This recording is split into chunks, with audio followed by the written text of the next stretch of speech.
મિત્રો, શું તમે પણ કોઈ શરીર પર વારંવાર ચકામા થઈ જવા, કોઈ ખંજવાળ આવવી અથવા તો છીકો આવવી, વારંવાર શરદી થઈ જવી, તાવ આવવો, ઋતુ બદલાય ત્યારે કોઈને કોઈ એવી રોગ પ્રતિકારકની શક્તિને લગતા કોઈને કોઈ રોગોથી આપણે પીડાતા હોય, અથવા તો ક્યાંક આપણે બહારના વાતાવરણમાં જઈએ તો ત્યાંના ધૂળ છે, રજકણ છે, પરાગના કણો છે, અથવા કોઈ પણ એવા આપણે કોઈ ખોરાક આપણે લઈએ અને એનાથી આપણે વારંવાર બીમાર પડતા હોય તો સંભવતઃ તમે બધા લોકો જે છે એ આપણે એલર્જી રોગથી આપણે પીડિત છીએ એવું આપણે કહી શકીએ.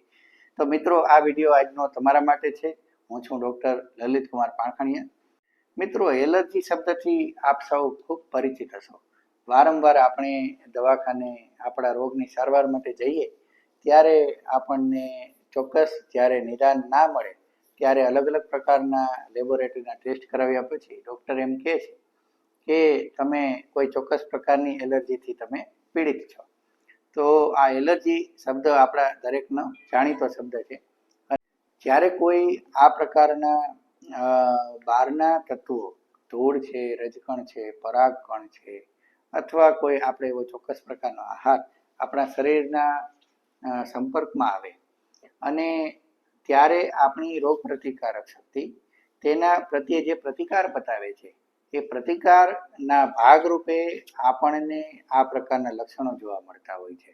અને આ પ્રકારના લક્ષણો મિત્રો કોઈ એક વખત કે બે વખત થાય ત્યાં સુધી આપણે એ સહન કરી શકીએ ચોક્કસપણે, પણ વારંવાર જ્યારે બને ત્યારે આપણે આ એલર્જી રોગથી પીડિત છીએ એવું આપણે કરીએ અને એની આપણે સારવાર પણ ત્યારે જરૂરી બનતી હોય છે. તો મિત્રો, અમારી પાસે જ્યારે કોઈ રોગી આવે છે ત્યારે મોટે ભાગે એ ઉપરોક્ત સારવાર જે એલોપેથીની હોય છે એ પહેલેથી લઈ લીધેલ હોય છે અને ત્યારબાદ અમે એની આયુર્વેદ સારવાર શરૂ કરીએ. તો આયુર્વેદની અંદર સારવાર લેવા જઈએ ત્યારે આપણે આયુર્વેદમાં એલર્જી વિશે શું કહેવામાં આવેલું છે તેની થોડીક જાણકારી રાખીએ તો આપણે સારવાર લેવી વધુ સરળ બને. તો મિત્રો, આયુર્વેદ સ્પષ્ટ રૂપથી કહે છે કે બધા જ રોગોના મૂળમાં આપણો જે મંદાગ્નિ છે એ એમાં જવાબદાર હોય છે.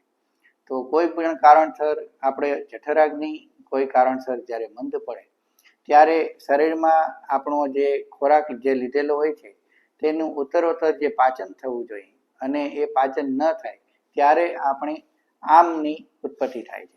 આમ એટલે એવો કાચો પદાર્થ કે જે વણ જોઈતો પદાર્થ છે. આપણા શરીરમાં જ્યારે અગ્નિ મંદ થાય ત્યારે આપણા ખોરાકના જે કણો છે, પદાર્થના જે કણો છે એ ચોક્કસ રીતે પાચન ન થાય. એ પાક્યા વગરનો જે ખોરાક છે એ આપણા શરીર માટે કોઈ જ રીતે ઉપયોગી નથી હોતો અને આપણે એનાથી પીડિત થઈએ તેવી પ્રકારનું એક ધીમું ઝેર એ બની જાય છે. તો આ જે આમ છે એ આમ પછી ઉત્તરોત્તર આપણી રસ, રક્ત, માંસ, મેદ આવી રીતે જે ધાતુઓ છે એને દૂષિત કરવામાં એનો ભાગ ભજવવા માંડે છે અને ત્યારે આવા એલર્જી જેવા રોગોની ઉત્પત્તિ થાય છે. તો મિત્રો, આનાથી આપણે ચોક્કસપણે કહી શકીએ કે આપણા રોગની સારવાર શું હોઈ શકે. તો પહેલી સારવાર એ છે કે આપણે જઠરાગ્નિને મંદાગ્નિમાંથી બહાર કાઢીએ, એટલે કે આપણો જઠરાગ્નિને દીપન કરીએ. તો દીપન કરવા માટે જે દ્રવ્યો આપણા જઠરાગ્નિને તેજ કરી શકે તેવા દ્રવ્યોનું નિયમિતપણે આપણા ખોરાકમાં સેવન કરવાનું શરૂ કરીએ. જેમ કે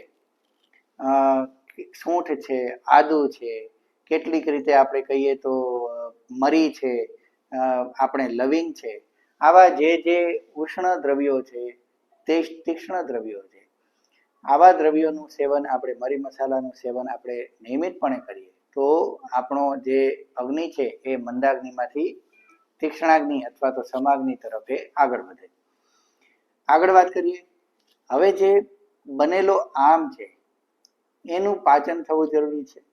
તો આ પાચન કરવા માટેના જરૂરી પદાર્થોનું આપણા ખોરાકમાં નિયમિત રૂપથી સેવન ચાલુ કરીએ.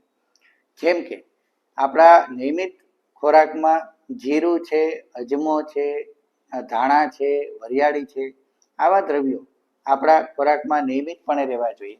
કેટલાક મસાલા જેમાં ખાસ કરીને આપણે હળદરને પ્રાધાન્ય આપીએ છીએ, તો હળદરનો ઉપયોગ આપણે વધારવો જોઈએ. તો આનાથી ધીમે ધીમે કરતા કરતા આપણે જે પૂર્વજનિત આમ છે એ એનું પાચન થાય અને એ શરીરમાંથી આગળ જતા નિષ્કાસિત થાય. ત્રીજી વાત આપણે એમ કહી શકીએ કે જે આમ બનવાને કારણે દૂષિત થયેલી જે દોષો છે એને હવે આપણે શરીરમાંથી બહાર કાઢવા જોઈએ.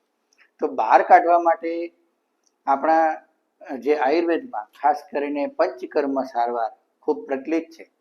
બોડીનું ડિટોક્સિફિકેશન કરવું અથવા તો શુદ્ધિકરણ કરવું, એના માટે પંચકર્મમાં વમન, વિરેચન, 2 પ્રકારની બસ્તી તેમજ રક્તમોક્ષણ જેવી સારવાર ખૂબ પ્રચલિત છે. અને આમાંથી યોગ્ય સારવાર યોગ્ય ચિકિત્સક પાસે આપણે કરાવડાવીએ તો આપણા શરીરનું યોગ્ય રૂપથી એ ડિટોક્સિફિકેશન થાય અને આપણે આ પ્રકારના એલર્જી જેવા રોગોથી આપણે બચી શકીએ. તો આજે આટલી ચર્ચા ખૂબ છે અને મિત્રો, તમે જો આ પ્રકારની ચર્ચા વધુ જાણવા માંગતા હોય અમારી પાસેથી તો અમારા કોમેન્ટમાં તમે એની વાત કરો. અમારા વિડીયોને લાઈક કરો, શેર કરો, સબસ્ક્રાઈબ કરો. ખૂબ ખૂબ આભાર. જય ધન્વંતરી.